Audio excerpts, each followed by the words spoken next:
కమలపాకుతో పూజ హనుమకి ఎందుకు చేస్తారో తెలుసా అండి?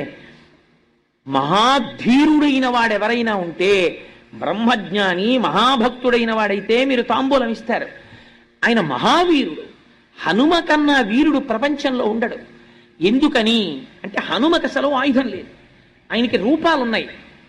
ఒక్కొక్కసారి దాసాంజనేయుడుగా ఉంటాడు, అప్పుడు పరమభక్తితో ఇలా ఉంటాడు. ఒక్కొక్కసారి ఉగ్రాంజనేయుడుగా ఉంటాడు.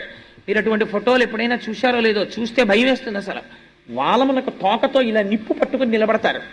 అసలు అటువంటి మూర్తిని పెట్టుకోవడం కూడా చాలా కష్టం. ఉగ్రాంజనేయుడుగా ఉంటాడు. ఒక్కొక్కసారి పంచముఖ ఆంజనేయుడుగా ఉంటాడు. అదేమిటంటే ఆంజనేయుడికి అలా శిరస్సులు ఉంటాయా అని మీరు తెల్లబోతారు. అసలు ఇప్పుడు నేను ఆ స్వరూపాల గురించి చెప్తే అదో 9 రోజుల ప్రసంగం, అందుకని నేను వాటి జోలికి వెళ్ళను, కేవలం ప్రస్తావన మాత్రం చేస్తానంతే. అందుకని పంచముఖ ఆంజనేయుడు అని ఉంటారు, అది ఒక స్వరూపం. ఇవన్నీ ఎవరు?